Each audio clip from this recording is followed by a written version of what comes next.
President Ferdinand Marcos Jr. on Wednesday ordered the suspension of fare hikes for most types of public utility vehicles. It was supposed to take effect today. PBBM said this may not be the right time to increase fares as Filipinos are already burdened by high fuel prices. But how about the drivers of PUVs? We'll get the answer from Jun De Leon. He's the president of Laban TNVS. Good afternoon, Jun. Welcome to the show. Good afternoon po, Sir Robert. Good afternoon sa inyong mga taga-subaybay.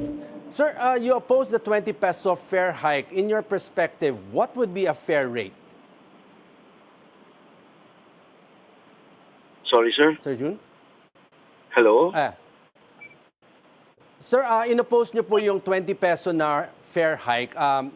In your perspective, ano yung fair rate na nakikita po ninyo? Yung pong 20 pesos na fare rate ay sapat sana para pang-tapal dun sa mataas na gasolina at diesel sa mga panahon na to.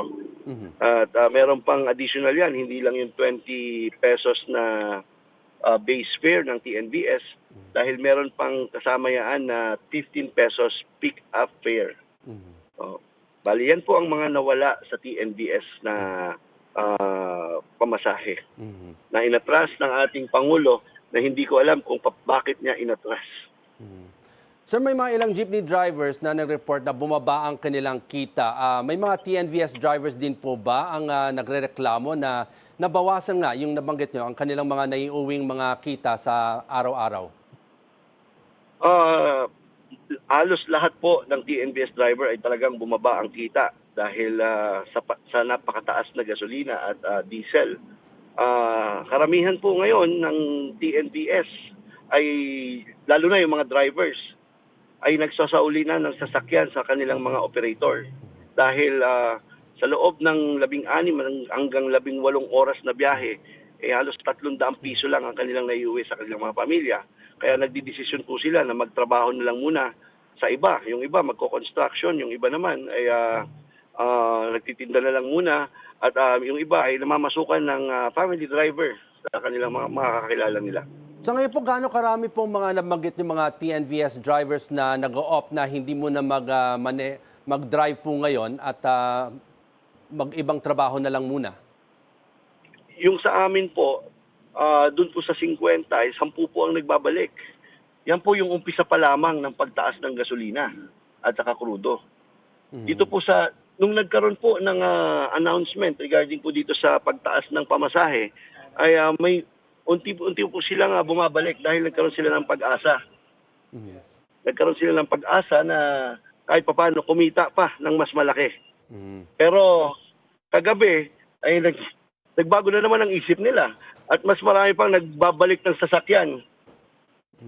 Kaya nakakalungkot to itong ginawa ng ating Pangulo na dapat ay sana ay nakatulong na ito sa ating mga kasamahan na TNVS driver.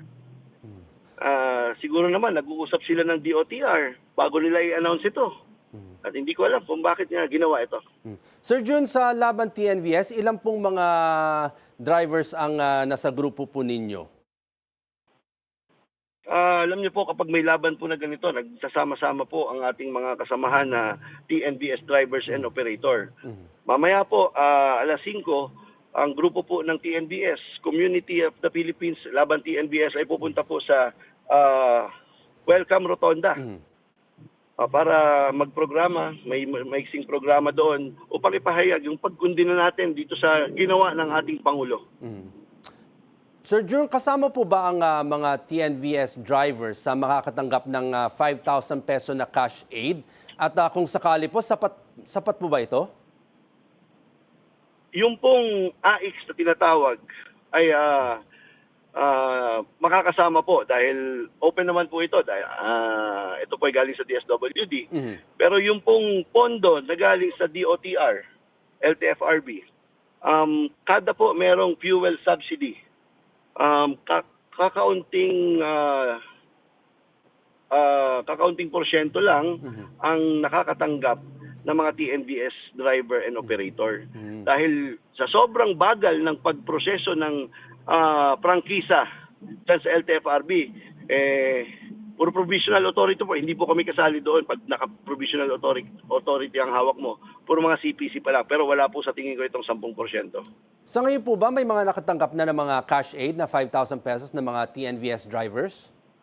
Sa 4 wheels po, wala. Wala pa. Opo, wala pa po. May mga nabanggit ba kung kailan, kung magkakaroon man? Yan nga po, ang parati nating inaantay. Kahit papano, malaking tulong ito, 5,000. Pero hindi po ito sapat. Sa sobrang halos madoble na ang presyo ng gasolina. Alam nyo, yung 5,000 yan, 2 araw lang po yan na ikukonsumo ng ating mga kasamahan na driver. Pag 4 wheels, 2 araw lang yung 5,000 pesos? Opo, tama po. Kumukonsumo po kami ng average ng 20 liters per day. Isipin niyo po kung gaano kalaki na ang itinaas ng gasolina at diesel. I-multiply po nila yon. Yun po ang nawawala. Nakita ng mga drivers.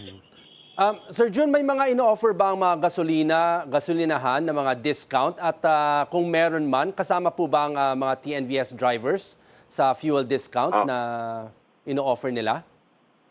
Meron naman pong fuel discount. Pero sa sobrang taas, eto, piso, 2 piso lang po yun. Pero hindi na po namin ramdam ito. Ayan, ito po, nasa tapat tayo ng gasolina, 80. 80 na mahigit ang gasolina. Nakalungkot.